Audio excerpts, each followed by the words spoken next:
So I have a confession to make. I really enjoy Disney's Wish. I feel like it is a fun escape. I feel like the songs are catchy, and all the little subtle nods to other Disney properties are just so much fun. Is it a perfect movie? No. Is this a movie review video? Also no. So let's stay on track here. The point is, people who know me understand that I am a sucker for all those little Easter eggs that show up that tie the movies together. The thing is, Wish doesn't just have one or two little Easter eggs to show a connection to another movie. It has, all the Easter eggs. It feels like the Easter Bunny just, took a dump truck and backed it up and was like, yeah, this is a good place to just drop all my extra Easter eggs and just scatter them throughout this movie. There are so many that it is absolutely crazy. I love crazy. We love crazy! The great thing about these Easter eggs that show up in Disney properties is that it shows a connection. And to me, personally, I subscribe to the idea that this shows that they exist in possibly the same universe, but at the very least in the same Disney animated cinematic multiverse.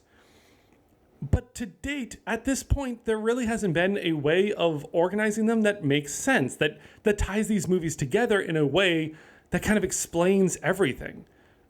Now, Pixar has the Pixar theory, where everything is in a line and everything's in the same universe and it can be explained, but I feel like Disney hasn't had that connection to date. At least, not until Wish came along. Oh, just 1 second. Wish doesn't just have those little connections. It has all the connections. It connects to so many of the other prior Disney properties that in this way, we can find how these properties actually connect in the multiverse. We can find where the magic came from in all these other Disney movies. And we can see where they all connect. And they connect through Wish. Now, okay, I understand I'm going a little fast here, so let me back it up and start from the beginning. To start out, we need to know where magic comes from in the City of Roses. Well, we're told magic is coming from the stars, from outer space. But it also comes from the inhabitants of Roses. You see, we learn that the magic that comes from the stars, it gets to the inhabitants. The dust that makes up the stars also makes up everybody else, all the inhabitants. Because, as it says in the song, We eat the leaves and they eat the sun. the plants eat the sunlight and the starlight, and then the people and the animals eat the plants. And as such, the dust, the magical dust from the stars, becomes the magical dust that makes up them. And as such, they are stars. Okay, this is a fun thing to think about. Oh, you're a star. But it goes deeper than that because the stars have the ability to grant wishes. And what do the inhabitants of Roses have in abundance? Wishes.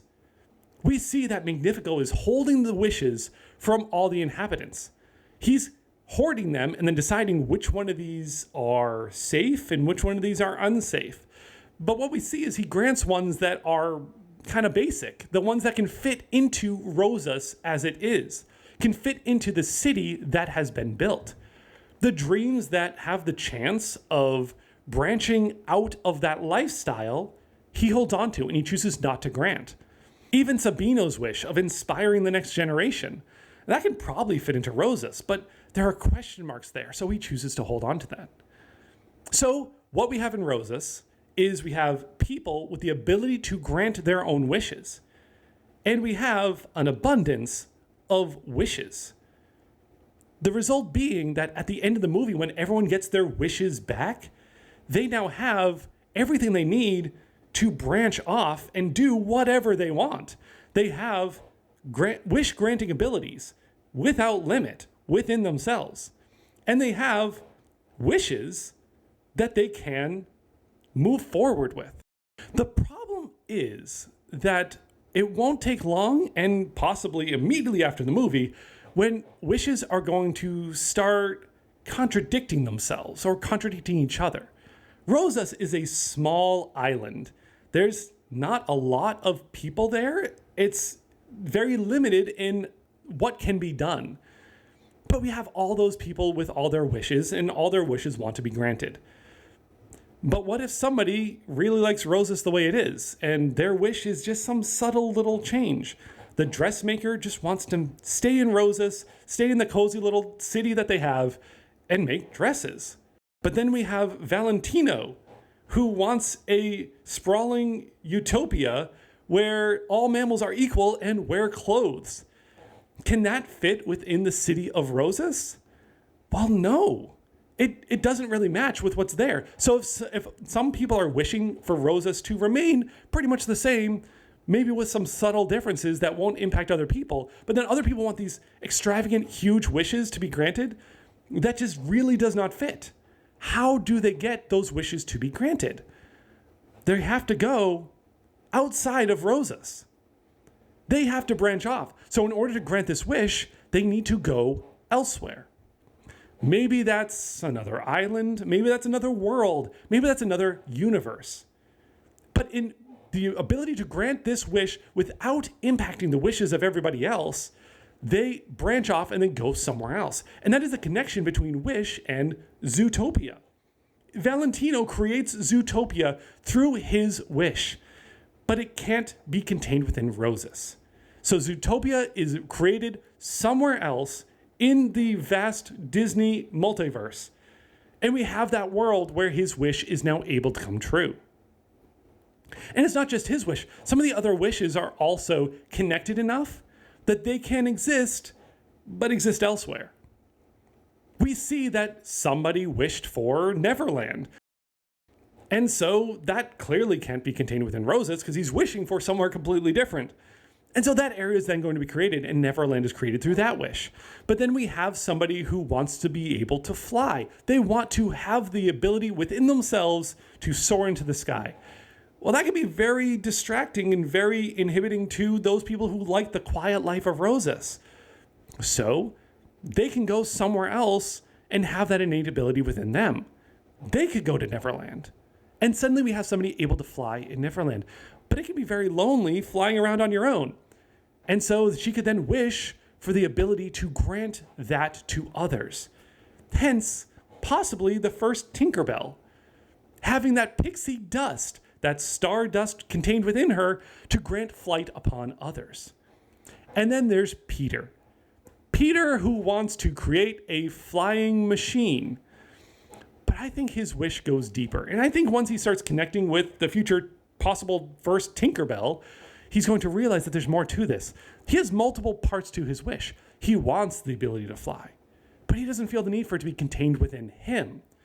He wants to be a part of something bigger, hence why he wants to make that big machine. Well, as the leader of the Lost Boys in Neverland, he can be a part of that. But look at his outfit. He is not dressed like the normal adult inhabitants of Roses. He wears something extravagant and adventurous and childlike. It's clear that he doesn't just want flight. He doesn't just want to be part of something. He doesn't want to grow up either. And so having that embedded into Neverland, allowing him to then explore and be a part of the world of Neverland, he can become the first Peter Pan. Someone who never has to grow up, who can fly, granted by Tinkerbell, and have that ability to experience flight, but then be a part of something bigger throughout the world of Peter Pan. And what does he do at the end of Peter Pan? He puts the pixie dust on Hook's ship and allows it to fly. He successfully created a flying machine. So these wishes can all come true, but not all in Roses. And that's where the Disney Multiverse branches off. That's where it is born. The wishes being granted branch off into all these different locations, allowing these other worlds to rise up, these other adventures to be had. And as these worlds are being created, and as these adventures are going on, we then have some people who feel the desire not just to grant their own wishes, but to bestow the wishes of others. And that's where Asha comes in at the end. She has her blue cloak and her magic wand, and she becomes the first fairy godmother. Now, I don't think she becomes the only fairy godmother. I think she becomes the first in a line. Anyone who wants something more from their wish-granting ability could then go off in search of other wishes, other people who their heart's desire, they want something bigger. And so she and her proteges can then go throughout the universe and be the fairy godmothers to others. Bibbidi bobbidi boo. The result of all of this is we have Wish at the center, where magic is contained, where everyone has that magic and that wish granting ability. And it branches off to each of the other universes. But a fun aside on that, if you look at Wish in the middle, branching into all these other locations, in database administration, which I know most of you are not familiar with, but in database administration, do you know what that setup is called? Star schema. I just think that is a fun tie-in in this movie about wish granting ability of stars and the people who are essentially stars, and they create a universe that is in the design of a star schema. I just find that very fitting. So that gives us an explanation for how the Disney Multiverse could be launched from Wish, from this 100th anniversary movie. And now that we know this information, we need to go forward. Knowing what we know now. Knowing what we know now. And before I go, I just want to point out one other thing from the movie that I didn't realize when I first watched it, but now is glaringly obvious. Did you realize that Asha's friends are the 7 dwarves? We have Bashful, Dopey, Sleepy, Happy, Doc, Sneezy. And what does that leave for this guy here? I'm grumpy. Oh, right, Grumpy. They are the 7 dwarves. And if you look at their names of the characters, they match up with the names of the dwarves. The first letter of each of the characters matches with the letter of the dwarf that they correspond to. And I just thought that was really cool and such a deep, organized connection that I totally missed the first time through. Every time I watch this movie, like a dozen more connections pop out. But anyway, that's my theory on the Disney Multiverse and how it all stems from Wish.